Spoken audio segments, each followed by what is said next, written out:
You are listening to Dr. Ron's Words of Wisdom, words on leadership, goal setting, productivity, and a whole lot more.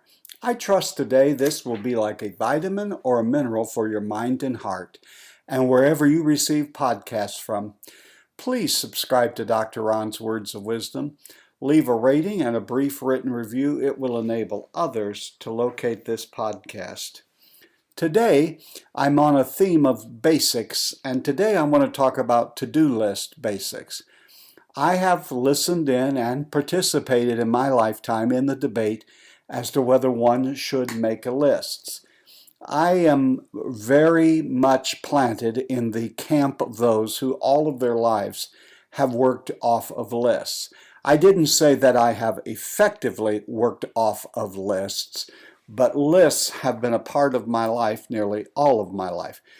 But I want to give us about 9 things that you need to consider if you're going to use a to-do list as a part of your productivity arsenal. The first thing is you need to decide, what are you going to use? Now, some of you will just use a piece of paper and a pen. Some of you will use a Word document.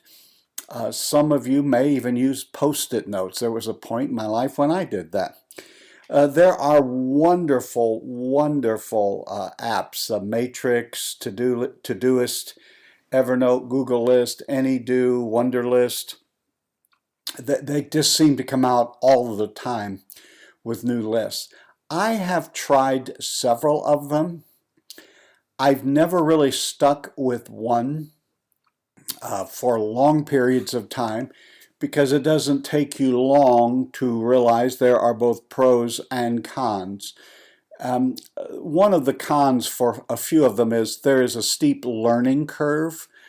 What I do now is I do it electronically, and then I'm able to keep track of it.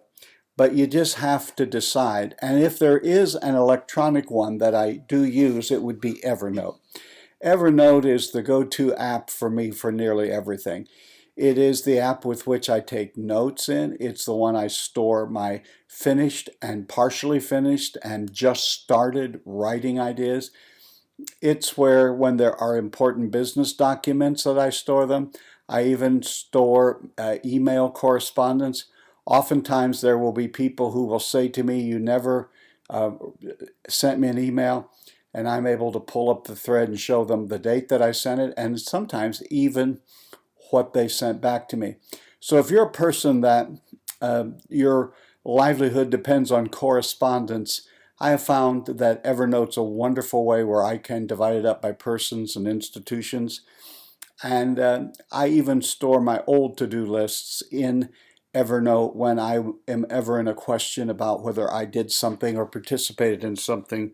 I always make sure that I keep everything together. So decide what you're going to do. You're going to be old school, just a piece of paper and pencil. That's fine.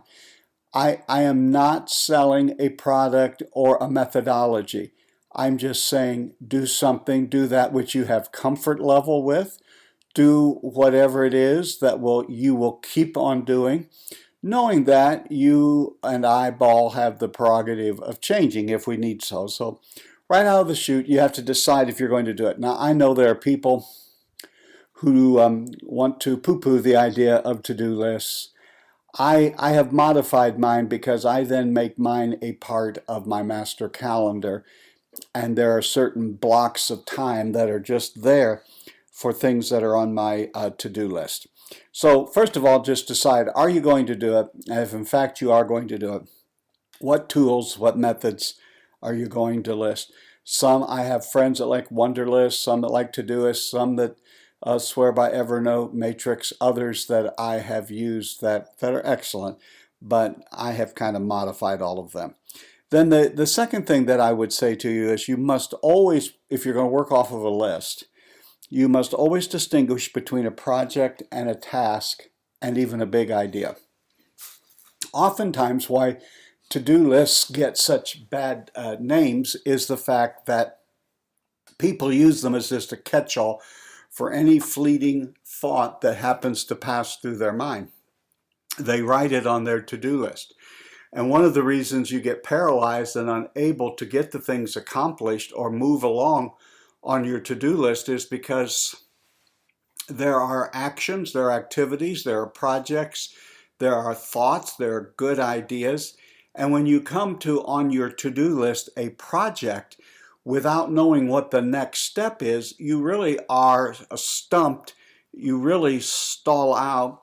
And rather than making progress, people keep adding to them until their to-do list is a mile long. So distinguish between a project. A project belongs on a project list.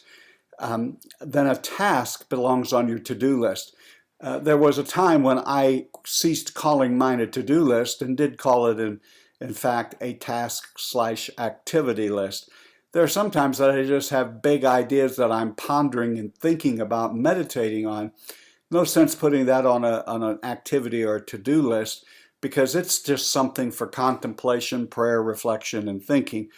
So make sure that if for projects, you put them in a project list. I'll talk about that in a little bit more detail later when you take the aspects and certain parts of the project and add it to your to-do list or task list. And that's now the third thing that I want to say. Do not put anything on your to-do list that isn't actionable. In other words, never put anything on there that you can't get up the next day and get accomplished. In other words, when you have a project that you're working on, before you can even begin to make any progress, you have to sit down, whether it's with your team, yourself, do some real thinking and kind of break it down into bite-sized chunks. And if for that project to be accomplished, what are the action steps that will enable you to do so? And so you don't put the entire project on your to-do list. You just put the next action. Periodically, if the actions are simple enough, I may have 2 of those actions on my list. But I go over my to-do list every morning, every evening, as I'm working my way through. And one of the things I try to put my eagle eye out and look and say, is everything on this list something that I can act upon right now? So everything on that to-do list must be actionable. The fourth is, go ahead and separate and categorize your life. Now, I do that, but I do put all of them on my same to-do list. So I will make sure that I have, if there are personal action items I need to take today or for my family, they're on there. If there are business, if there are personal things, I put them on there. I also make sure that at least 2 of the things on my to-do list for today are things that will move me forward in my goals and my priorities in my life. The fifth thing that I would say about getting back to basics with to-do lists is you have to prioritize. Now, depending on what school you come from, how you were trained, or what you saw modeled, some do the ABCD method, some do the 1, 2, 3, some star. I don't know that it really matters, but what I have learned to do over these years that I think has really increased my efficiency is when I list the things on my to-do list, I try to see the 3 that are important. They're usually the ones that I am more resistant to doing, but the 3 that are most significant, and then I am of the school where I just number them, 1, 2, 3. And then I have made this commitment to myself. I will not go to bed tonight until I have checked off items 1, 2, and 3.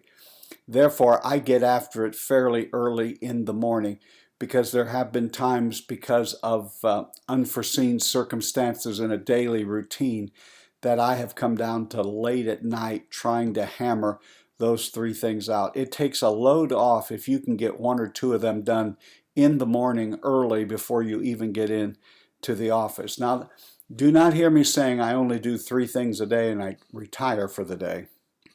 There are more than 3 things on my to-do list every day, but 3 that are so significant I have to do them. There's also things on my to-do list that are just ordinary basic things that I do every day. But those are things that don't take as much energy nor as much thinking. So they are on my calendar, but they are not necessarily numbers 1, 2, and 3. And then the sixth one follows right on the heels of that. Keep a short list. When you take those things off, let them drop off, replace them. There are seasons in which my list is a little longer, but if you have a list with 15, 20, 30, 40 things, that becomes demotivating and counterproductive. I keep the list short enough that I can go to other places and see things that I could add to it if I'm having a really elaborately functional day and I'm working my way through it. I have other priorities, but I keep the list short.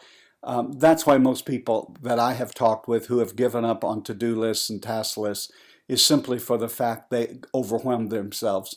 They were adding projects and dreams, and they were making lists of 90 to 100 items, and that by itself is just overwhelming. So keep the list short. When you go through those things, you'll have another group that you can work your way through. The seventh thing, that getting back to the basics for to-do lists, is set boundaries, as in hold yourself accountable and don't keep adding. Make sure you get the 3 things done. Now, there are times when it comes to mind that there is something that should have been added to the list, or at the very least something that really desperately needs to be added tomorrow. I'll make a note of that in my calendar.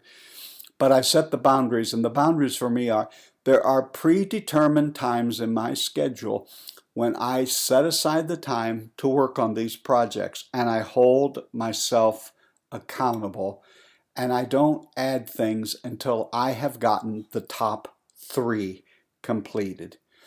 Now, the 8th maybe should have been the first thing that I mentioned, so these aren't in any particular order, but in the midst of working your way through your list, remember you're doing more than working through a list. The list, you are not slave to your list.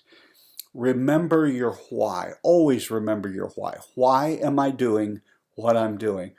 Why do I find these actions and activities to be significant? When you wonder, why am I doing all of this? Why am I going to all of this bother? Remember your why. Oftentimes, my friends, the only thing that keeps us moving forward is the fact that our why is bigger than the problems we're facing. Our why is so significant. Through tears and sorrow and joy and mountains and valleys and difficulties and wonderful times, roll them all together, and what will keep you pressing forward is to know not only who you are, but why you are doing what you're doing and why you are trying to accomplish what you're trying to accomplish. Always keep your why ever before you. The 9th and the last one that I'll mention today, as we're talking about to-do list basics, is I think it's great to have a dream list somewhere. All of us have dreams, things that we aspire to, things that we're thinking about that we would like to do. Go ahead, dream big. It doesn't cost anymore. It doesn't hurt. It won't cause you mental fatigue. Go ahead and list some things. If you lived in a perfect world and you were guaranteed success, what are some of the big dreams you would dream? What are some of the big things you would like to be involved with? You have been listening to Dr. Ron's Words of Wisdom, words on leadership, goal setting, productivity, and a whole lot more. I trust today this has been like a vitamin or supplement for your mind and heart. And wherever you receive podcasts from, would you please subscribe to Dr. Ron's Words of Wisdom, leave a rating and a review. I would greatly appreciate it. Remember, my leadership friend, today, regardless of how you're feeling or what's transpiring all around you, you are doing better than you think you are. You really are. And until next time, this is Dr. Ron saying, have a great and blessed day.